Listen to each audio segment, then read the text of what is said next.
Alhamdulillahirabbil alamin. Al-qailu fi kitabil karim. Wa iz ta'azzana rabbukum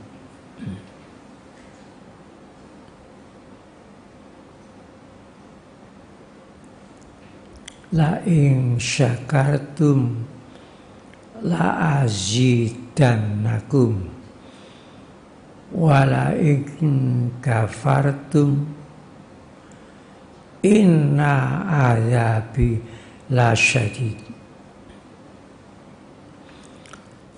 Wassalatu wassalamu ala asyrafil mursalin Sayyidina Muhammadin sallallahu alaihi wasallam wa ala alihi wa ashabihi ajma'in, amma ba'du.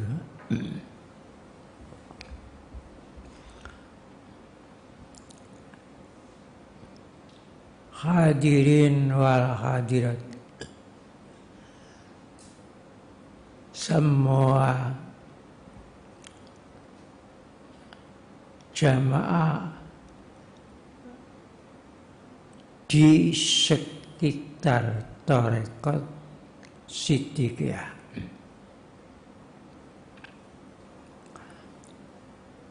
Pada malam ini saya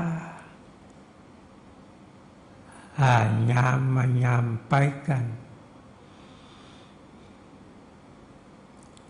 maklumatul ilahiyah, maklumatur rububiyah yang bunyinya wa iz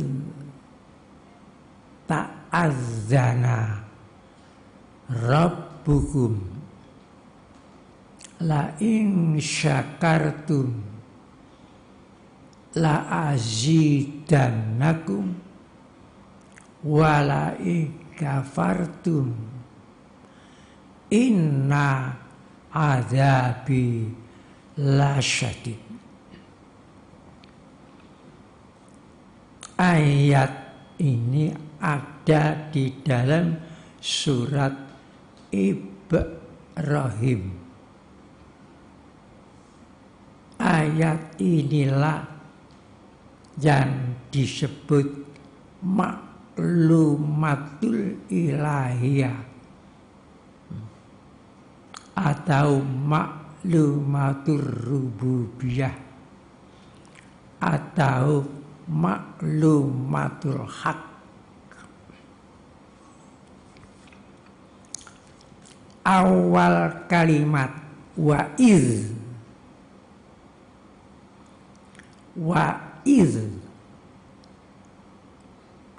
artinya dan ingatlah. Wa iz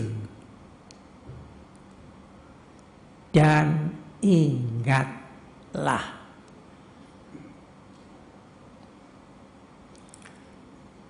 Perintah ingat.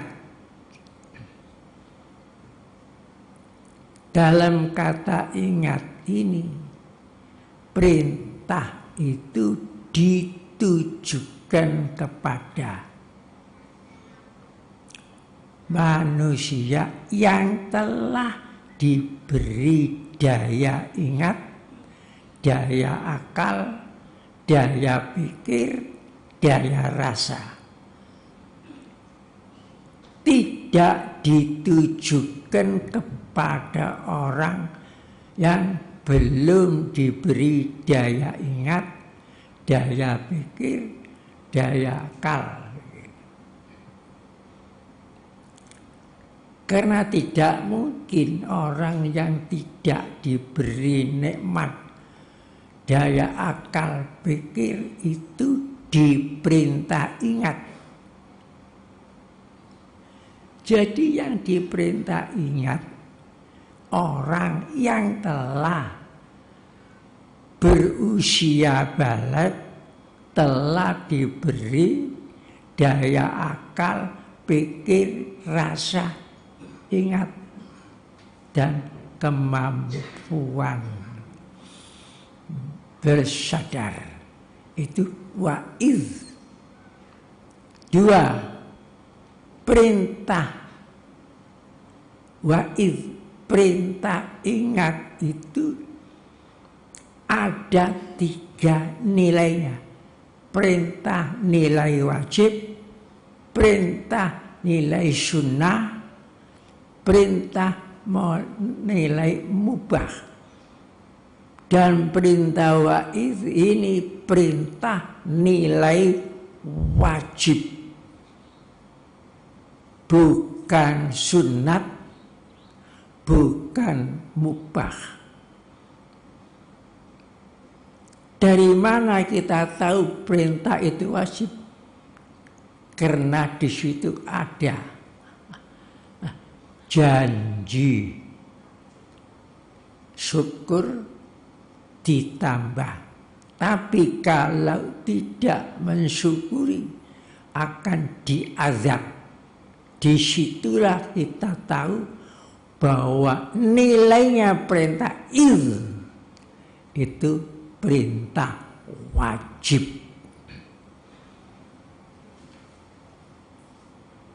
Ini supaya dimengerti isinya kalimat 2. Ingat-ingat tentang apa?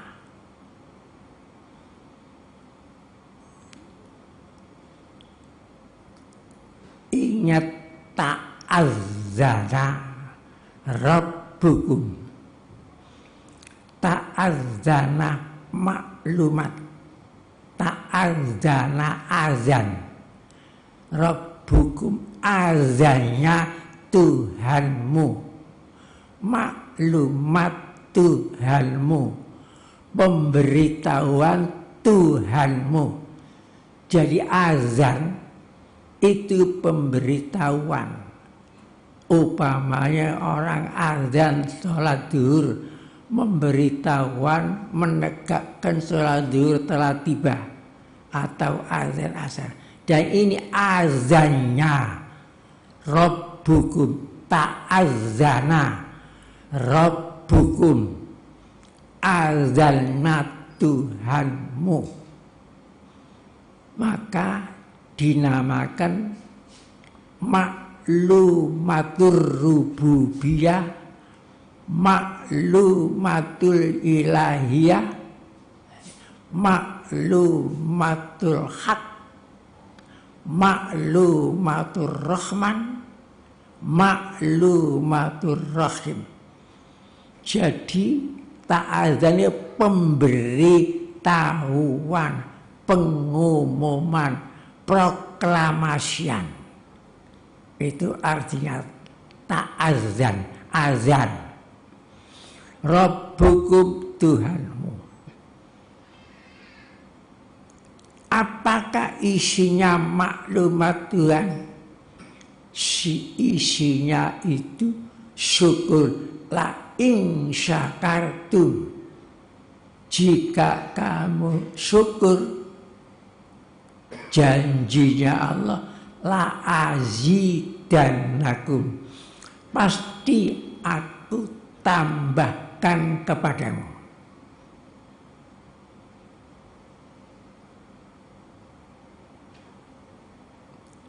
Masalah aku tambahkan ini luas sekali keterangannya. Di sini tidak perlu saya sampaikan la azidannakum. Termasuk yang pokok ridha aku. Dan ridha Allah lebih mulia, lebih afdal, lebih besar dari segala tingkatan surga.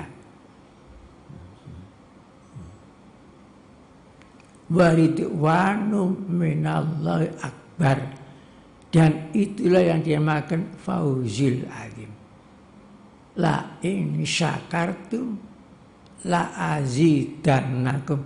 Ini namanya isinya maklumatul ilahi. Isi kedua wala in kafartum, dan jika kamu mengkufuri nikmat yang telah aku berikan kepadamu, inna sesungguhnya azabi siksaku la syadid amat keras. Jadi kita ingat-ingat kepada nikmat dan ingat kepada syukur. Itu adalah wajib, bukan sunat, bukan mubah, tapi wajib.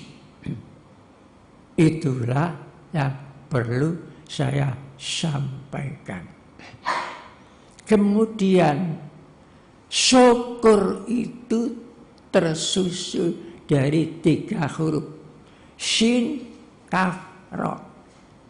Dan rahasianya 3 titik di atas huruf sin. Syukur.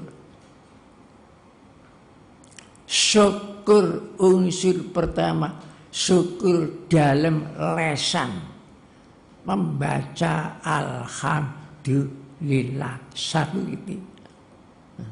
Unsur syukur kedua, unsur dalam hati, menimbulkan kegembiraan, menerima macam-macam nikmat dari Allah. Itu syukur dalam lesan, syukur dalam hati. Syukur yang ketiga, unsur syukur ketiga, syukur dalam hal, syukur dalam perbuatan. Kalau tidak unsur syukur, 3 titik, titik lesan, titik hati, titik perbuatan, barulah itu dinamakan syukur yang sejati, syukur yang sempurna, bukan syukur rekayasa, bukan syukur pura-pura. Hanya membaca alhamdulillah, membaca alhamdulillah. Itu dawuh Allah, la in syakartum. Tidak cukup syukur dalam lesan alhamdulillah. Tidak cukup syukur dalam hati. Gembira, senang. Tidak cukup unsur dalam hal. Jadi harus manunggal 3 titik syukur. Syukur bil lisan, syukur bil qalbi, syukur bil arkani.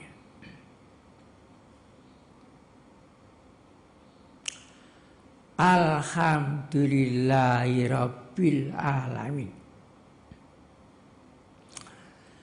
Kita sebagai warga Tarekat Siddiqiyah, kita sebagai warga negara Kesatuan Republik Indonesia telah diberi nikmat besar, nikmat agung oleh Allah Ta'ala. Bukan nikmat biasa, nikmat, tapi nikmat yang bersifat agung. Nikmat yang bersifat agung dari Allah Ta'ala yang diberikan kepada bangsa Indonesia satu, nikmat kemerdekaan. bangsa Indonesia, setelah bangsa Indonesia mengalami kepedihan penjajahan lamanya 434 tahun. Kita ini pernah dijajah oleh penjajahan asing lamanya 434 tahun. Terhitung dari tahun 1915.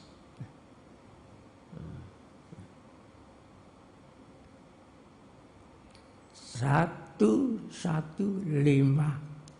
itu sejak Portugis sampai 45 Jepang, dan 6 bangsa yang telah menjajah kita selama dalam kurun waktu 430. Bangsa Spanyol, bangsa Portugis, bangsa Inggris, bangsa Belanda, bangsa Jepang, bangsa Perancis. Jadi 6 bangsa telah menjajah negeri kita dalam kurun waktu 430. Nah, itulah nikmat agung yang pertama, yang banyak tidak diingat-ingat, tidak diir oleh bangsa kita. Yang lama 6 bangsa itu jajah adalah bangsa Belanda. Itu tidak diingat-ingat. Kalau Jepang hanya 3 tahun setengah.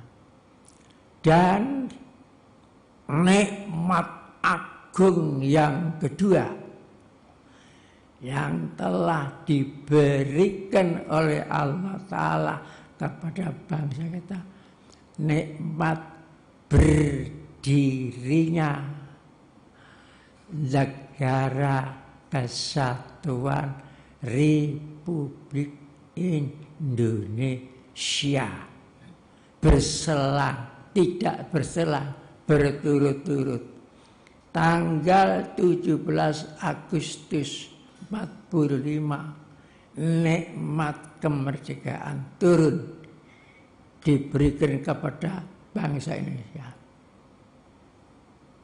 Kemudian itu hari Jumat lagi. Kemudian hari Sabtu Pahing setelah merdeka, Jumat Sabtu sekitar jam 12 berdirilah negara Kesatuan Republik Indonesia. Sebelum tanggal 18 Republik belum ada. Nah, itulah nikmat agung yang kedua.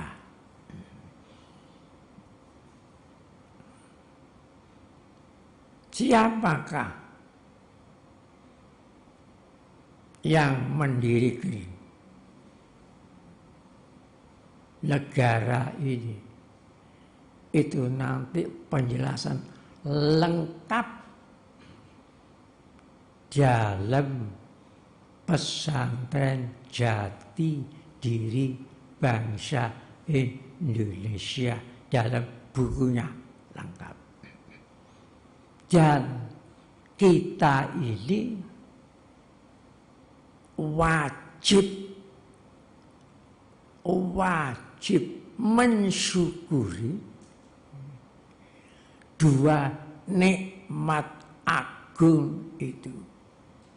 Ini yang pertama kita sampaikan, wajib, bukan sunnah, bukan mubah. Kedua,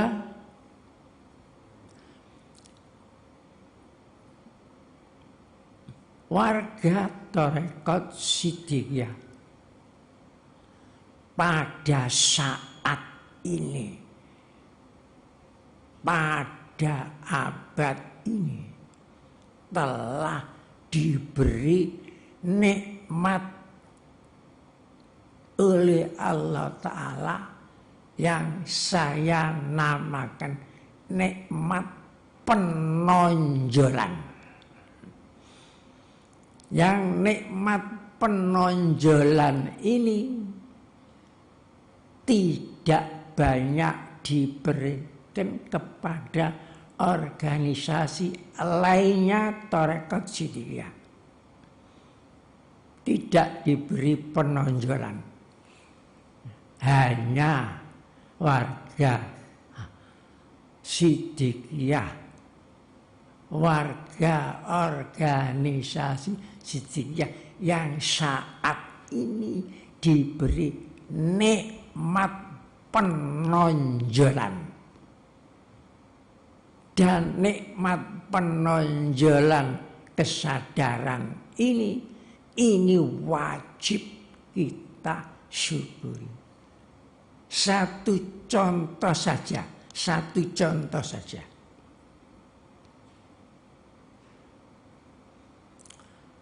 Seluruh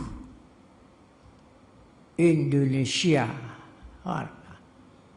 tiap-tiap tanggal 17 Agustus mengadakan peringatan, artinya memperbarui ingatan turunnya nikmat agung kemerdekaan Indonesia. Itu biasa. Bentuk syukurnya ada yang nanggap macam-macam tanggapan, baris-baris perlombaan, biayanya seluruh Indonesia sangat banyak. Itu biasa.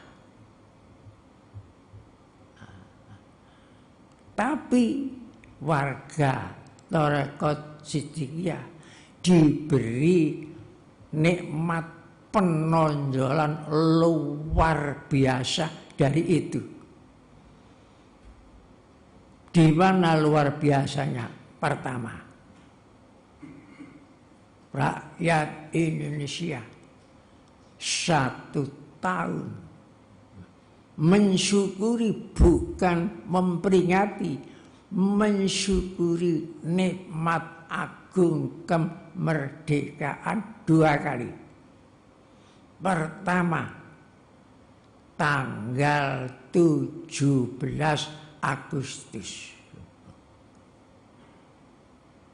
Nomor 2, tanggal 9 Ramadan. Nah, ini penonjolan pertama. Kalau tanggal 17 umum, tapi belum tentu tanggal 9 Ramadan memperingatinya. Hanya warga Tarekat Siddiqiyah. Ini penonjolan pertama.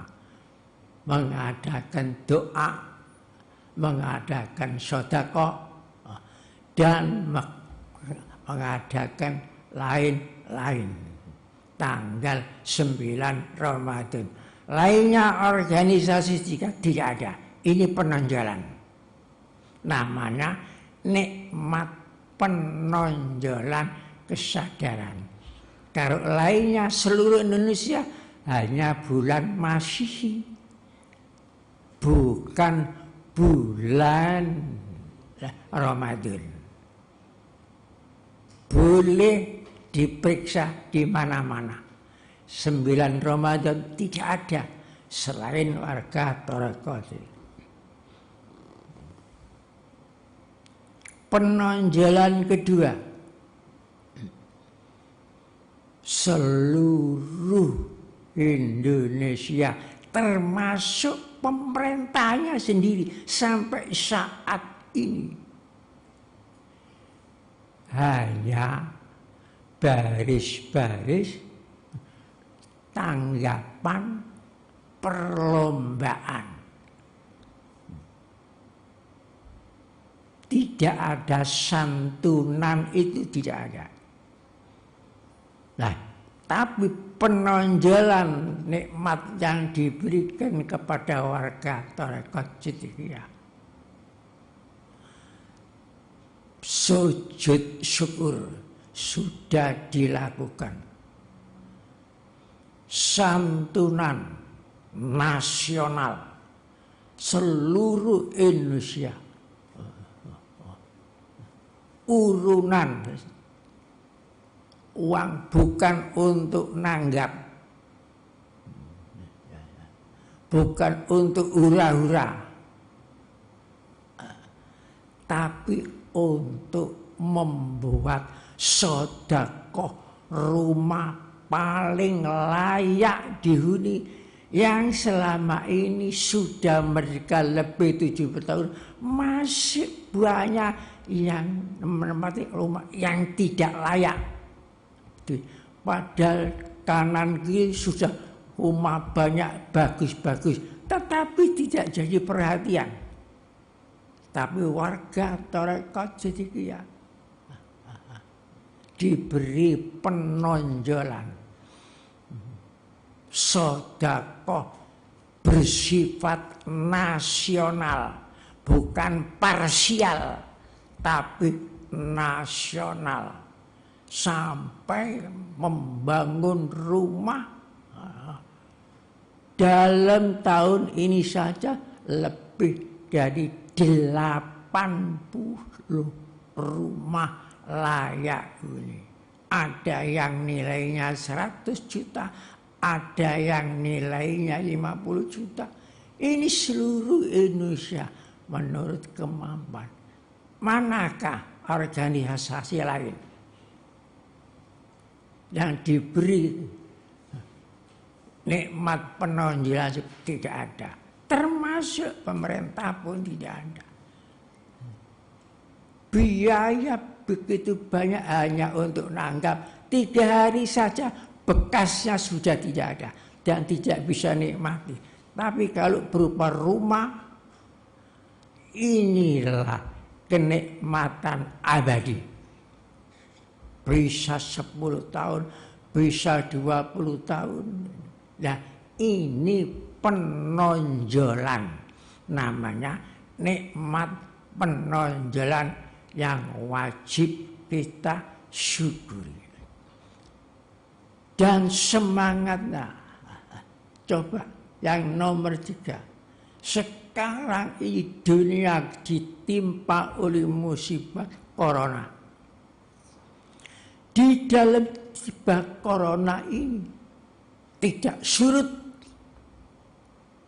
kesadaran warga Torekot Sidikiyah, sampai tidak surut mengumpulkan harta benda untuk sedekah nasional berupa rumah layak huni dipersembahkan oleh warga Torekot Sidikiyah kepada bangsanya yang belum pernah menikmati rumah yang layak dihuni.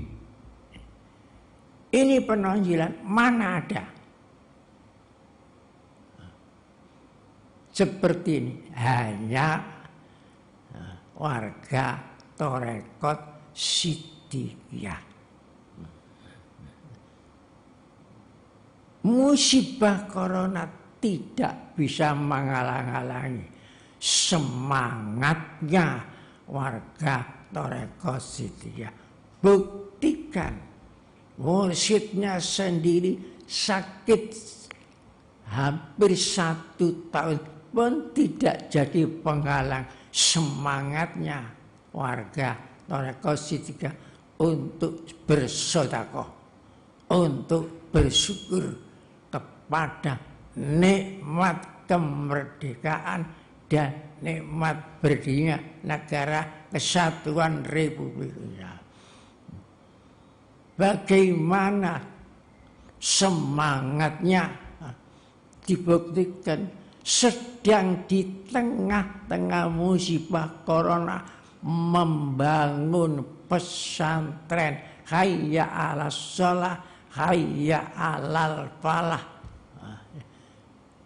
Warga Siddiqiyah laki-laki perempuan berbondong-bondong menuju ke Pelabuhan Ratu.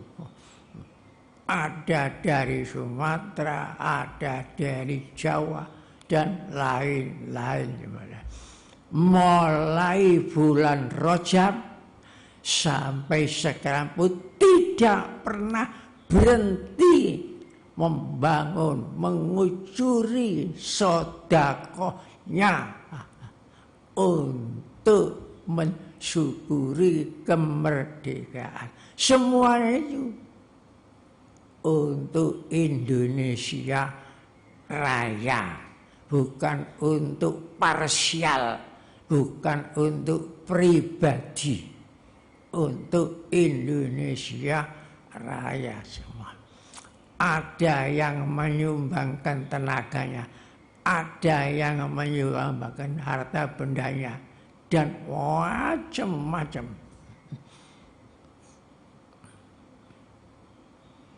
Baik pun kaum ibunya maupun suaminya, ada yang masak di sana, dan macam-macam. Semangatnya tidak akan kendur, dan ini namanya nikmat penonjolan dari Allah Subhanahu wa Ta'ala. Kalau tidak dianugerahi oleh Allah, tidak mungkin semangatnya sedekah, semangatnya syukur kepada Indonesia Raya, tidak mungkin.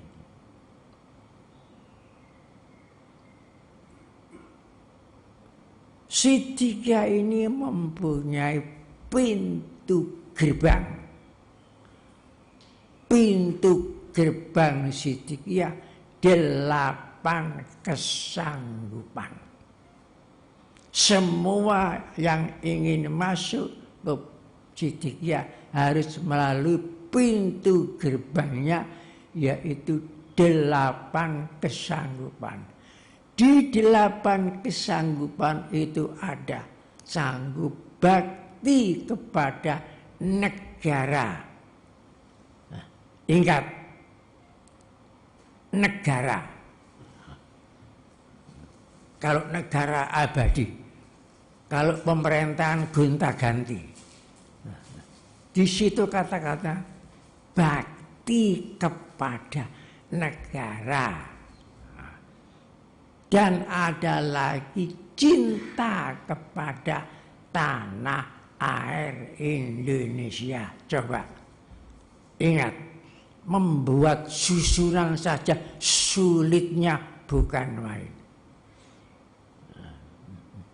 Lambangnya Thariqah Siddiqiyah adalah pohon thayyibah, kasajadatin thayyibatin di lambang. Itu diambilkan dari surat Ibrahim. Kemudian disaksikan oleh kitab Tanwirul Qulub dan disaksikan oleh kitab Ensiklopedi jilid 5 yang diterbitkan oleh PT Ikhtiar Van Hoven Jakarta. bahwa satu-satunya negara di dunia ini jadi pusat tempat tumbuh hidup suburnya terkasih hanya Indonesia. Hanya, tidak ada negara lain sekarang. Pusatnya hanya di sini. Mengapa sampai tumbuh subur? Karena negara Indonesia ini satu negara thayyibah. Dan lambangnya Thariqah Siddiqiyah, lambang pohon thayyibah, kasajaratin thayyibah. Thayyibah itu artinya baik yang meliputi hasanun, jamilun, birrun, zakiyun. Itu kebaikan yang meliputi itu disebut thayyibah. Lawannya khabisah. Mengapa Indonesia ini kok dinamakan negara yang thayyibah? Yang ditanam di sini thayyibah, buminya bumi thayyibah. Keterangan thayyibah mengenai Indonesia luas, lebih dari 40 macam thayyibah di Indonesia ini. Letaknya thayyibah, iklimnya thayyibah, bentuknya thayyibah, kekayaan yang di dalam lautnya thayyibah, kekayaan yang di dalam buminya thayyibah, penduduknya thayyibah. Kenapa penduduknya yang beragama? Orang yang beragama itu apapun agamanya namanya penduduk yang thayyibah. Karena pusat segala agama itu adalah iman.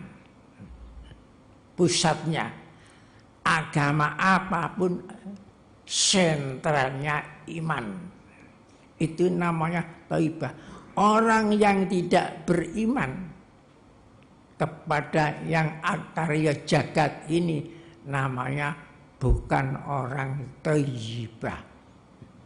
Negaranya pun thayyibah. Kitab sucinya Negara Kesatuan Republik Indonesia ini kitab thayyibah. Kitab suci negara, yaitu pembukaan Undang-Undang Dasar 45. Bukan kitab suci agama. Ingat, jangan sampai salah paham. Kitab sucinya Negara Kesatuan Republik Indonesia ini adalah pembukaan Undang-Undang Dasar 45. Itu karya agung, karya putra Indonesia, karyanya 9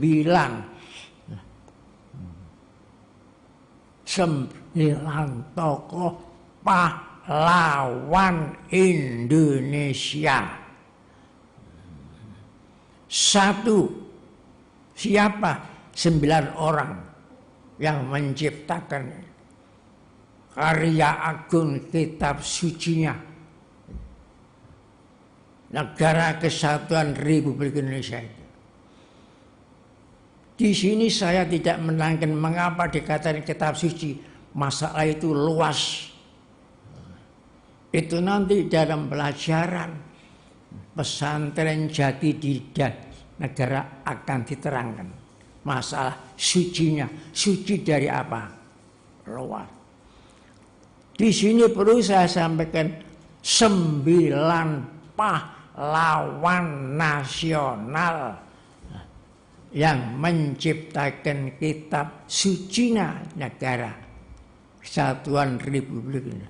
Pertama, pahlawan proklamator I.R. Soekarno. Itu juga pahlawan proklamator, proklamasi Indonesia. Yang beliau lahir di wilayah Surabaya, tepatnya di Kabupaten Jombang, Kecamatan Ploso, Desa Rejo Agung, dekat dengan Stasiun Ploso. Lahirnya Soekarno di situ. Waktu itu masuk Karsidenan Surabaya.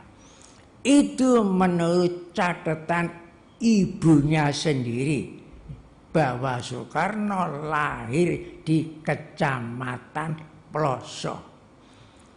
Bukunya yang menerangkan itu judulnya Buku Ibu Bangsa, dan kepunyaan saya sudah saya berikan kepada Ibu Rahmawati sebagai kenang-kenangan.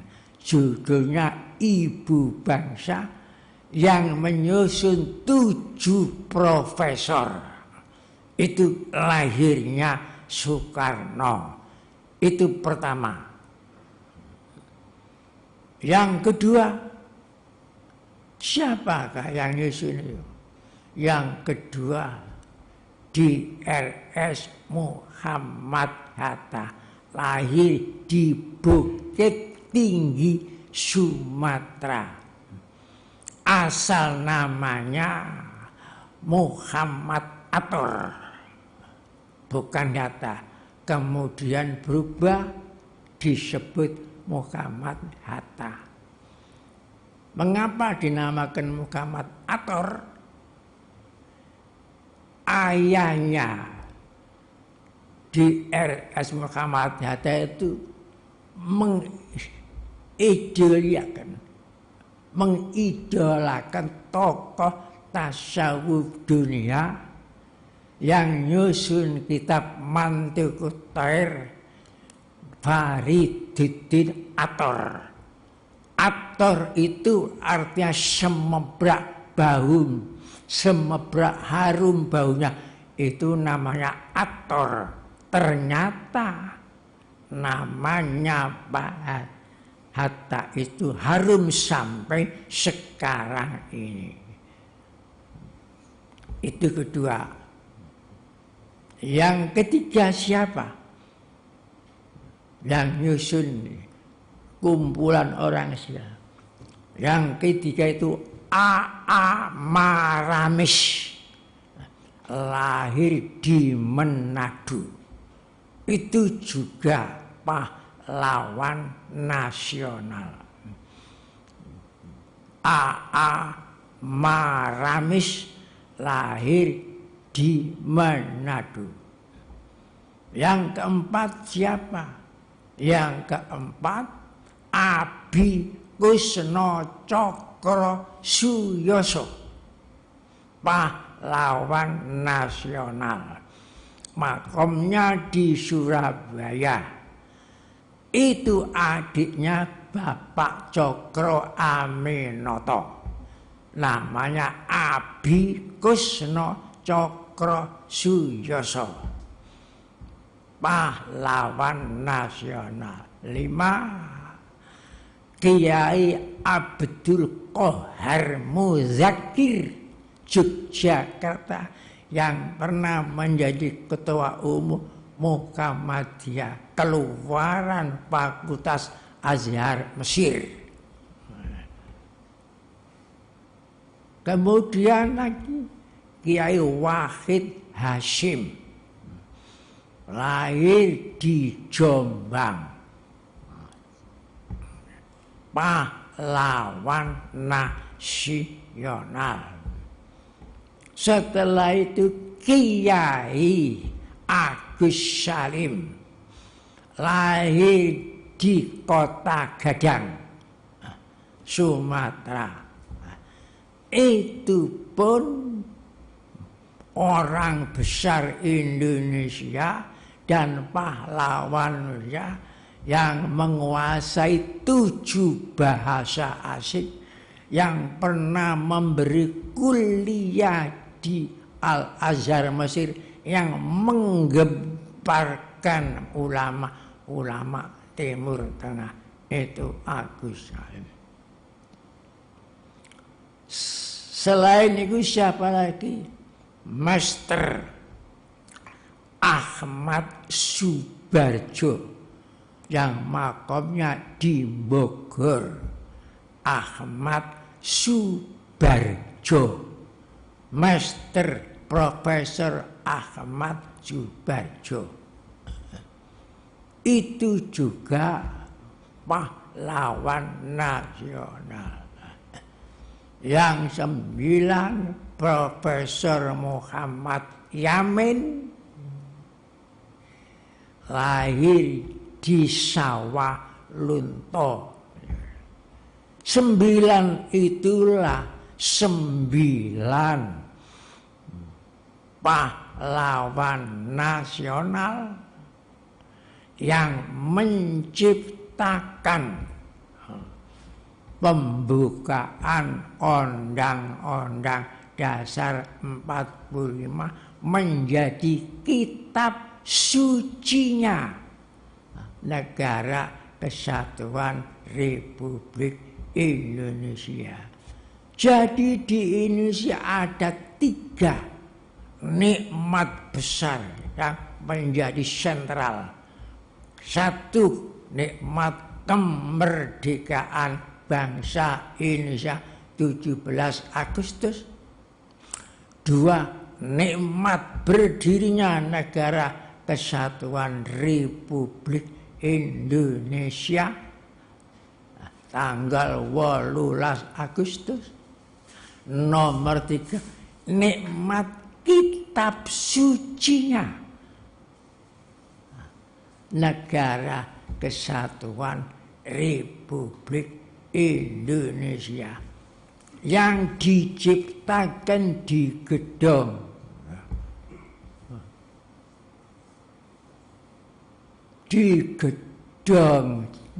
nomor 18 Jakarta, Jalan Pejambon, tempat menciptakan kitab suci. Di hari apa? Di hari Jumat Kliwon, tanggal 12 bulan Rajab. Rajab itu bulan Syahrullah menurut hadis Nabi. Bulan Rajab tanggal 12 hari Jumat Kliwon tahun 1346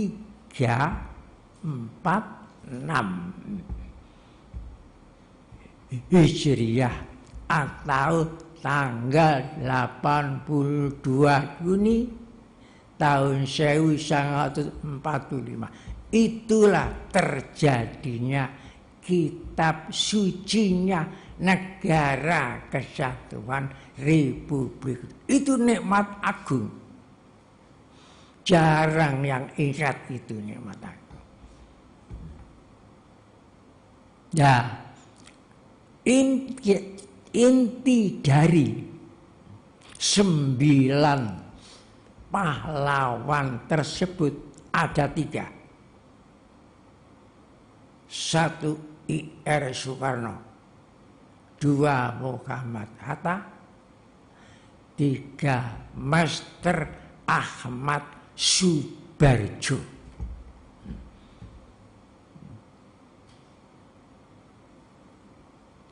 Kenapa itu menjadi inti? 3 orang itu, 3 pahlawan.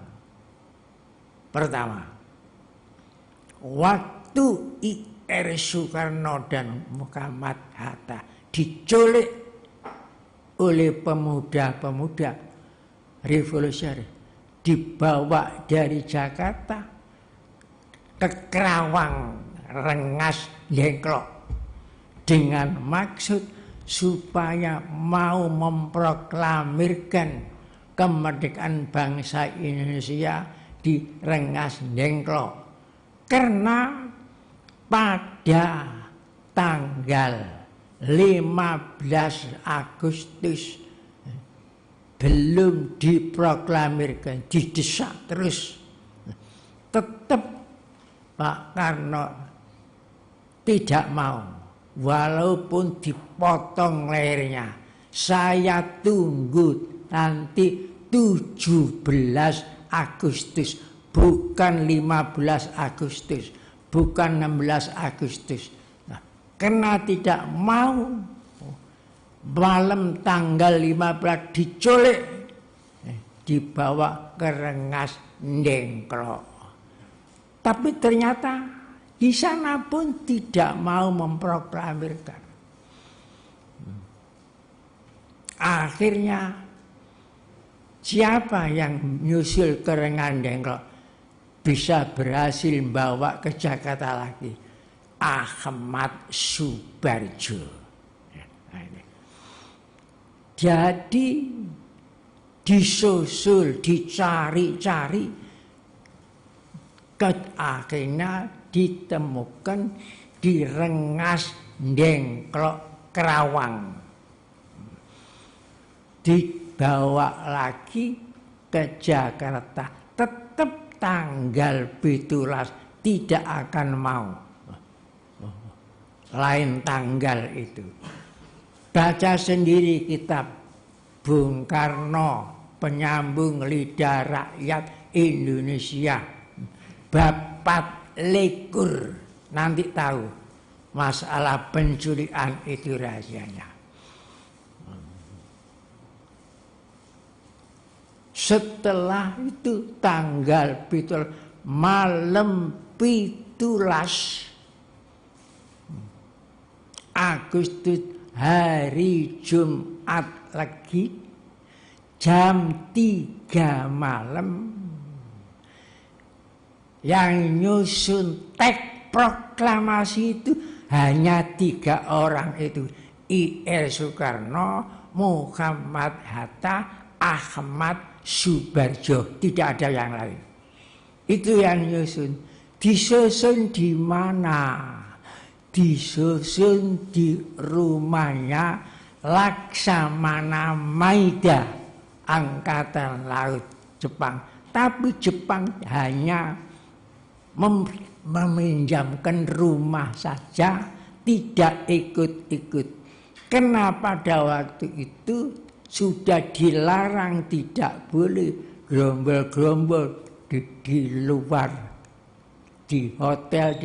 Tapi kalau di rumahnya Angkatan Darat, Angkatan Laut, Angkatan Darat tidak berani mengudik-udik karena sudah ada budaya hormat menghormati antara Angkatan Darat dan Angkatan Laut.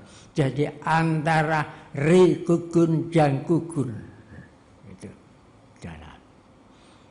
Jadi Maida hanya Laksamana Maida. Nah, di situ disusun di rumahnya Laksamana Maida.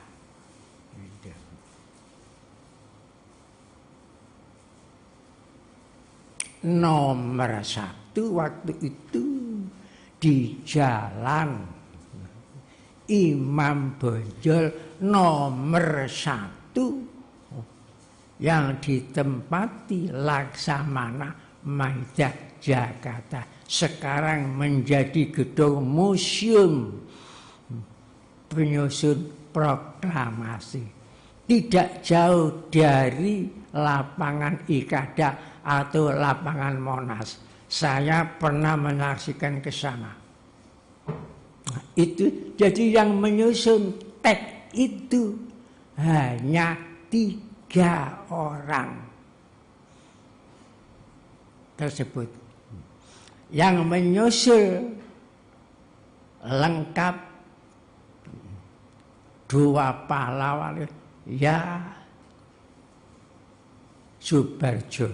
Yang nyusun teks itu hanya 3 orang itu, yaitu Soekarno, Hatta, Ahmad Subarjo.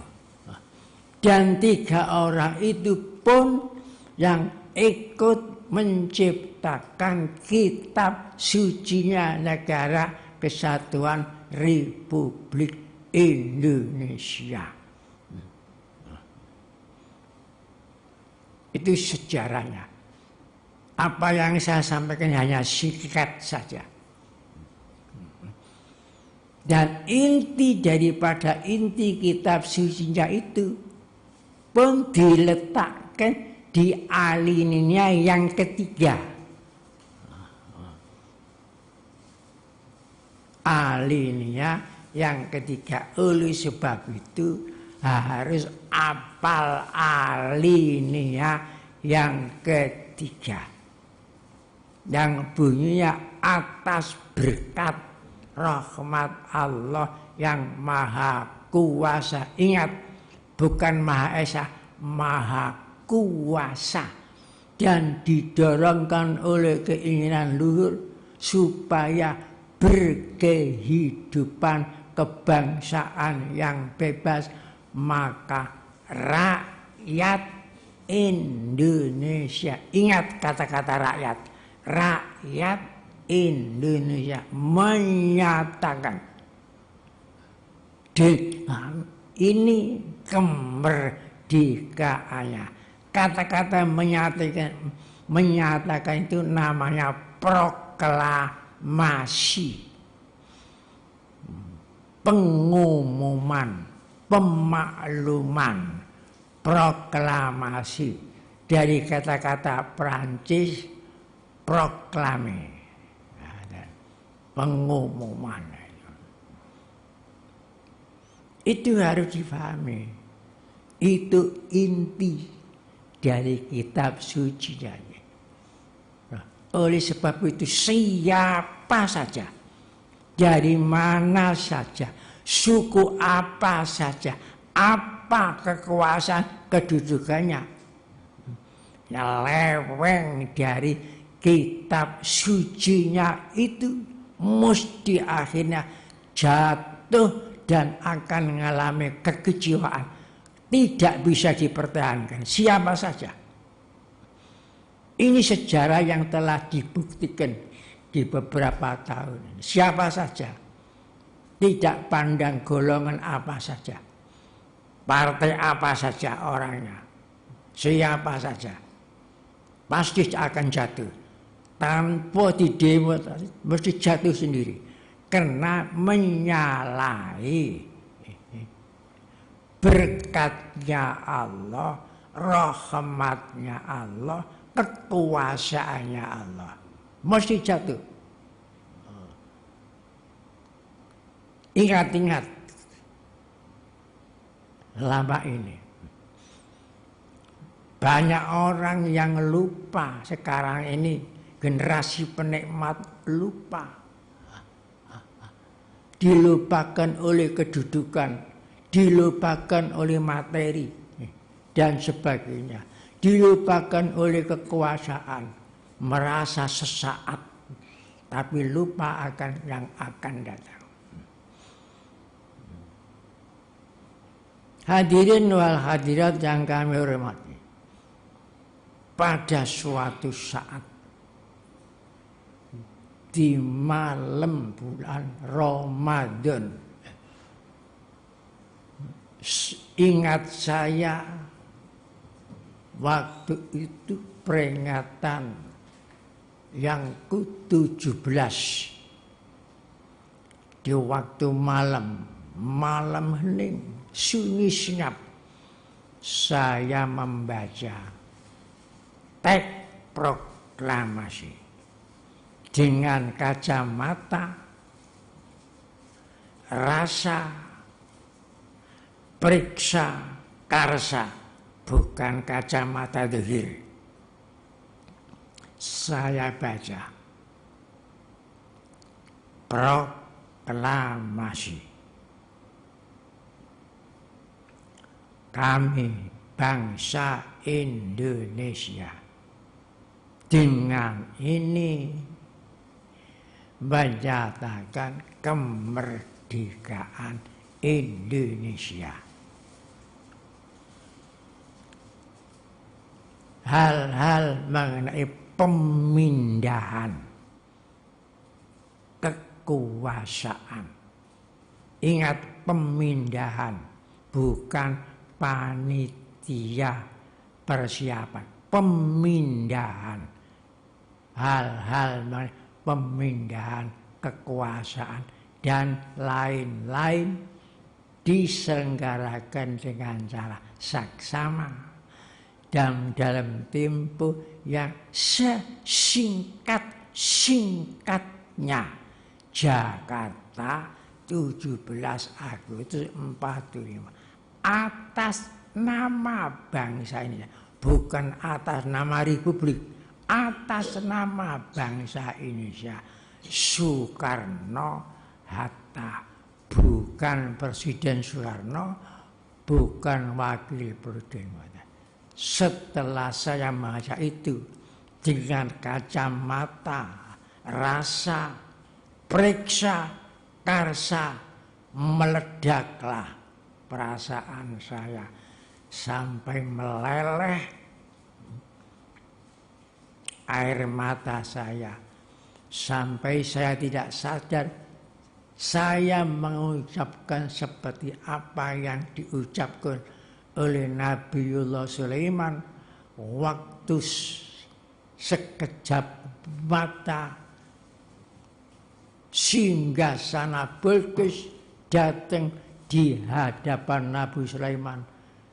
Apa yang diucapkan Nabi Sulaiman? Hadza min fadli rabbi liyabluwani aashkuru am akfur wa man syakara fa inna ma yashkuru li nafsi wa man kafara fa inna rabbi la ghaniyyun karim. Itulah yang diucapkan. Saya tidak sadar waktu itu mengucapkan ayat itu. Hadza min fadli rabbi liyabluwani aashkuru am akfur wa man syakara fa inna ma yashkuru nafsi wa man kafara fa inna rabbi la ghaniyyun karim. Saking takjub saya, saking kebanggaan nasional saya, di situ ada kata-kata singkat dan sesingkat-singkatnya, seperti kejap mata. Singkat, proklamasinya singkat. Proklamasi. Kami bangsa Indonesia dengan ini menyatakan kemerdekaan Indonesia. Hanya sampai di situ saja proklamasi. Kemudian selanjutnya proklamasi janji. Janji akan memindahkan kekuasaan di waktu yang sesingkat-singkatnya. Mulai hal-hal itu, hal-hal mengenai pemindahan kekuasaan dan lain-lain diselenggarakan dengan cara saksama. Yang dimaksud saksama itu 27 orang, yaitu panitia pemindahan kekuasaan Indonesia, disebut PPKI, panitia pemindahan, bukan persiapan kemerdekaan, panitia pemindahan kekuasaan, PPKI. Itu yang dimaksud secara saksama. Dalam tempo mindah kekuasaan berdirinya negara itu sesingkat-singkatnya, bukan singkat tapi sesingkat-singkatnya. Kalau proklamasi kemerdekaan Indonesia itu singkat, tapi mendirikan negara ini sesingkat-singkatnya hanya kurang dari 15 menit tanggal 8 Agustus 45. Waktu itu apa intinya? Hanya 3 kalimat. Yang Maha Esa. Hanya itu saja. Yang Maha Esa. Kalau tidak ada 3 kalimat yang Maha Esa, tidak akan berdiri negara kesatuan Republik Indonesia. Nah, sebelum itu, jadi sejak sebelum tanggal 18 Agustus itu, Pancasila pertama bunyinya ketuhanan, dengan kewajiban menjalankan syariat Islam bagi pemeluk-pemeluknya.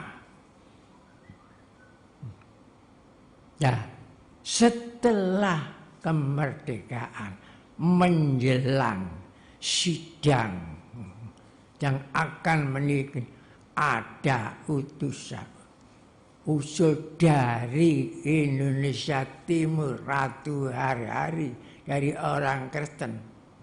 Kalau 7 kalimat itu tidak dihapus, Indonesia Timur, Kristen Indonesia Timur tidak akan bergabung dengan negara kesatuan Republik Indonesia. Akan pecah. Kemudian berunding 5 orang. 1 Soekarno, 1 Muhammad Hatta. Soekarno tidak ikut. Muhammad Hatta. Nomor 2 Ki Bagus Hadikusumo, juga pahlawan nasional dari Jogja. Pernah menjadi ketua umum Muhammadiyah. Ki Bagus Hadikusumo. Kemudian Master Hasan dari Sumatera. Kemudian Master Kasman Singo di Mejo. Nah, itu 5 orang berunding. Dan Kiai Wahid Hasyim, Muhammad Hatta, Wahid Hasyim, Ki Bagus Hadikusumo, Kasman Singo di Mejo, Master Hasan dari Sumatera. Itulah yang menghapus 7 kalimat di belakang ketuhanan, kemudian dimasukkan 3 kalimat yang Maha Esa. Kemudian ditanya, apa makna Maha Esa? Jawabnya Ki Bagus Hadikusumo, tauhid. Nah, di situ gigit jari. Tidak mau 7 kalimat, diganti 3 kalimat, setuju. Jadi akhirnya menjadi konsensus. Maka hati-hatilah itu. Kata-kata yang Maha Esa itulah hakikatnya yang dinamakan senjata super semar yang menghancurkan PKI. Tahun 66 bulan Maret tanggal 12 hancur komunis di Indonesia. 6/6/12 Maret bulan 3 12 itu ya 2 dengan 1 dengan 2 ya 3. Kemudian tanggal 12 jadi tahun 66 bulannya Maret tanggalnya 12 terlarang komunis di Indonesia. Ya 3 itu apa hakikatnya? Yang Maha Esa. Karena aliran komunis bertentangan dengan yang Maha Esa, hancur. Oleh sebab itu siapa saja sampai kapanpun orang akan udik-udik kata-kata ketuhanan yang Maha Esa, pasti akan lugur, akan mengalami akhir kekuasaan kecewa, akan dicatat oleh sejarah. Buktikan apa yang saya katakan ini.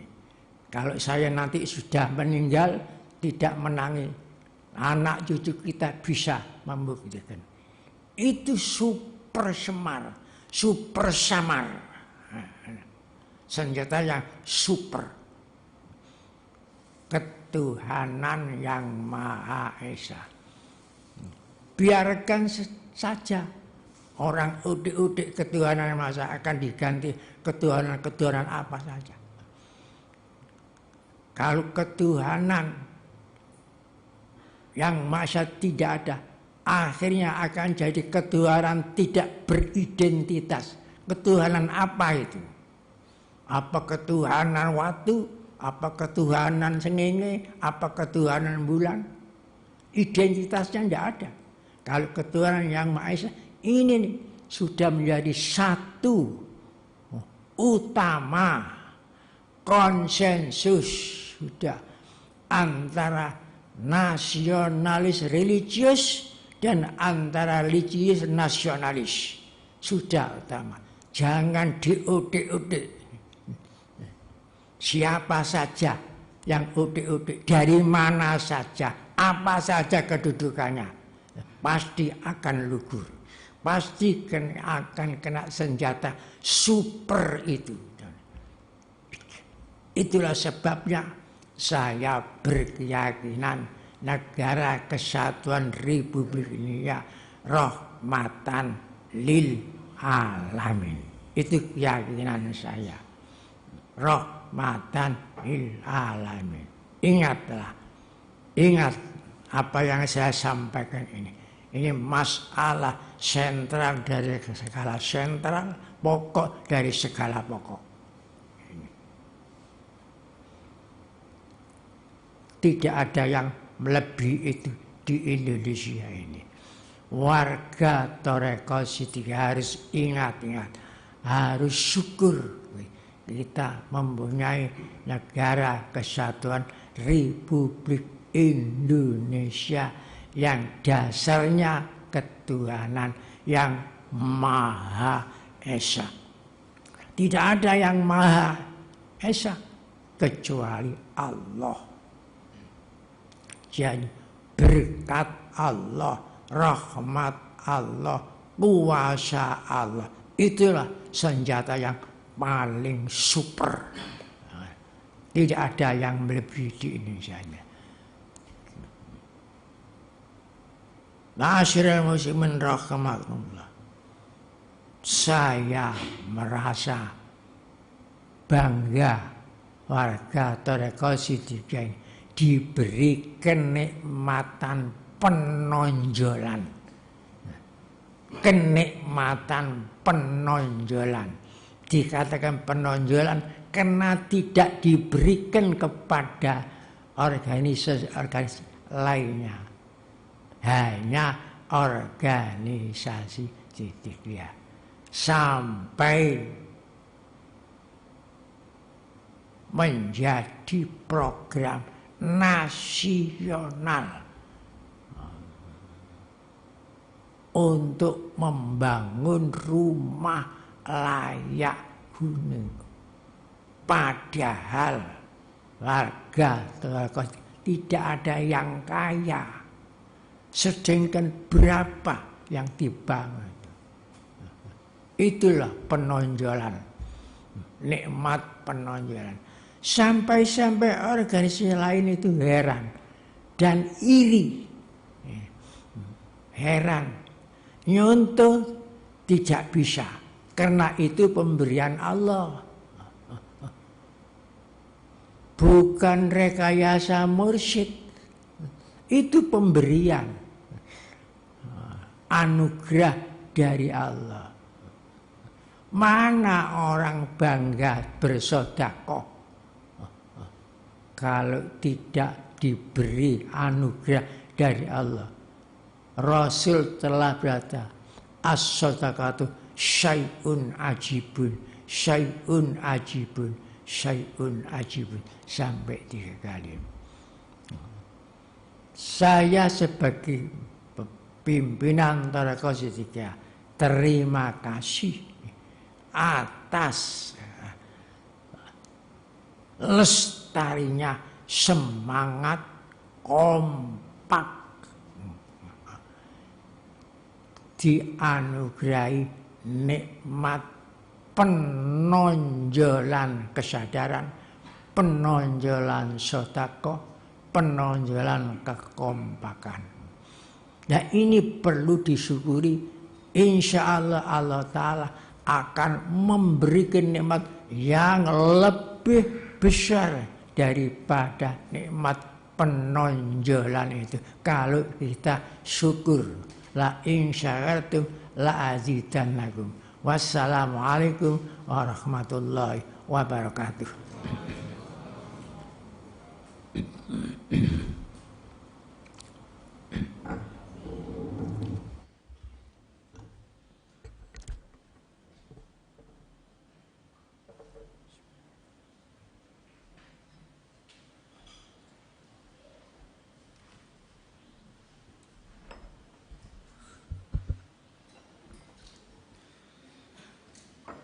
Terima kasih kami haturkan dumateng Mursyid Thariqah Siddiqiyah Syekh Mukhtarullah Al-Mujtaba Bapak Kiai Muhammad Mukhtar Mukti.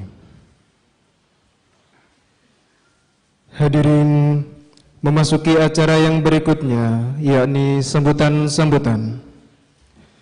Untuk sambutan yang pertama dari Ketua Umum Jam'iyah Kautsaran Putri Hajarullah Siddiqiyah Pusat, Ibu Afifah. Kepada Ibu Afifah kami persilahkan.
Bismillahirrahmanirrahim.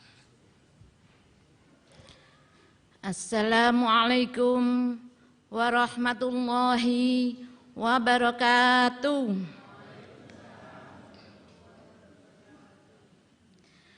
Bismillahirrahmanirrahim. Alhamdulillahirabbil alamin. Wassalatu wassalamu ala asyrafil anbiya'i wal mursalin wa ala alihi wa sahbihi ajma'in.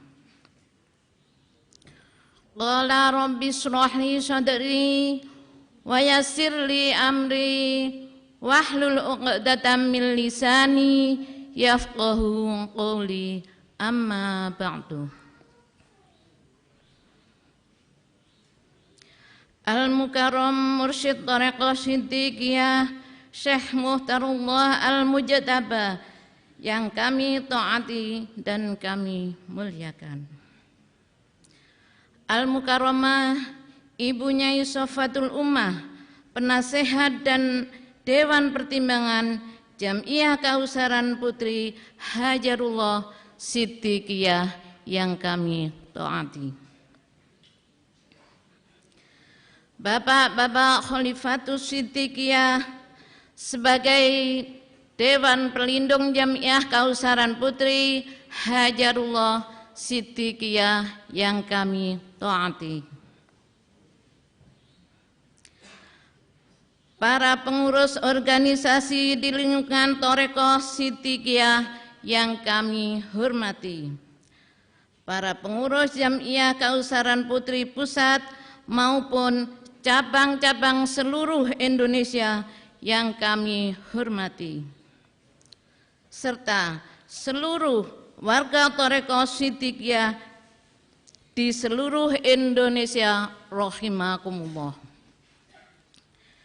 Yang pertama, marilah kita mengucapkan syukur alhamdulillahirabbil alamin kehadirat Allah Subhanahu wa taala yang telah melimpahkan rahmat dan nikmatnya kepada kita semua.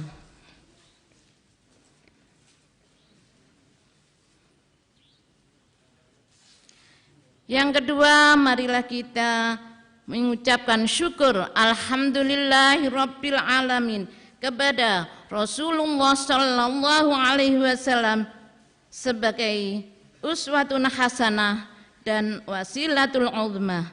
Mudah-mudahan kita bisa selalu mencontoh beliau dan selalu berwasilah kepada beliau sehingga kita mendapat syafaat di hari kiamat. Amin amin ya rabbal alamin. Yang ketiga, marilah kita bersyukur kepada mursyid kita Bapak Kiai Muhammad Mukhtar Mukti Syekh Muhtarullah Al-Mujtaba yang selalu membimbing kita, khususnya Jam'iyah Kausaran Putri, sehingga kita bisa menjadi hamba yang diridhoi oleh Allah Subhanahu wa taala. Hadirin hadirat warga Thariqah Siddiqiyah rahimakumullah. Alhamdulillahirabbil alamin. Kita bersyukur kepada Allah bahwa kita bisa bertemu lagi dengan tahun baru Hijriah tahun 1442 Hijriah. Acara tahun baru Hijriah adalah acara yang selalu ditunggu-tunggu oleh warga Thariqah Siddiqiyah, khususnya adalah Jam'iyah Kausaran Putri Hajarullah Siddiqiyah. Acara tasyakuran tahun baru Hijriah tahun 1442 ini tidak kita adakan secara silaturahmi langsung, tapi kita adakan silaturahmi secara streaming, dikarenakan dengan adanya bencana nasional bahkan global, yaitu adanya pandemi COVID-19 yang menimpa kita semua, sehingga diadakan secara terbatas. Mudah-mudahan tidak mengurangi makna dari tasyakuran. Amin amin ya rabbal alamin. Tasyakuran tahun baru Hijriah 1442 ini sedianya akan diadakan di Kota Malang dan dilaksanakan oleh 3 cabang, 1 cabang Malang, 2 cabang Pasuruan, dan cabang Sampang. Akan tetapi karena tidak mendapat izin dari pemerintah daerah setempat, maka pelaksanaan tahun baru Hijriah yang akan datang, yaitu tahun baru 1443 insya Allah dilaksanakan di Kota Malang. Mudah-mudahan Allah Ta'ala meridhoi. Amin, amin, ya Rabbal Alamin. Hadirin hadirat rahimakumullah. Mengapa kita setiap tahun kita mensyukuri tahun baru Hijriah?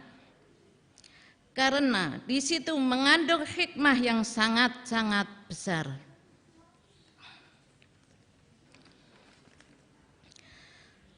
Sebelum adanya perintah hijrah dari Allah Subhanahu wa Ta'ala, agama Islam di Mekah tidak bisa berkembang karena umat Islam selalu dimusuhi oleh kaum musyrikin Mekah. Dan setelah adanya perintah hijrah ke Madinah, alhamdulillah Islam berkembang pesat ke seluruh Jazirah Arab dan di sekitarnya, serta berkembang ke seluruh dunia. Dengan adanya hijrah ke Madinah, Nabi Muhammad SAW bisa mendirikan negara yang thayyibah, yaitu negara Madinatul Munawwarah, dan menjadi negara percontohan dari baldatun thayyibatun wa rabbun ghafur. Al-Mukarram Bapak Kiai juga mendirikan Jam'iyah Kausaran putri kita ini dinamakan Hajarullah Siddiqiyah. Mudah-mudahan Jam'iyah Kausaran putri kita ini bisa berkembang di atas perkembangan dan bermanfaat dengan sepenuh-penuh kemanfaatan. Dan yang juga penting adalah kita semua bisa selalu hijrah dari yang dilarang oleh Allah menuju kepada yang diperintah oleh Allah Subhanahu wa Ta'ala. Qala Rasulullah sallallahu alaihi wasallam, afdalul muhajirin man hajara ma nahallahu ta'ala anhu. Seutama-utamanya orang yang hijrah adalah orang yang bersedia hijrah dari yang dilarang Allah menuju yang diperintah Allah Subhanahu wa Ta'ala. Demikian sambutan kami. Apabila ada kesalahan yang kami sengaja atau yang tidak kami sengaja, kami mohon maaf yang sebesar-besarnya. Jazakumullah khairan katsira wal afwa minkum. Wassalamu ala man ittaba'al huda. Wassalamu alaikum warahmatullahi wabarakatuh.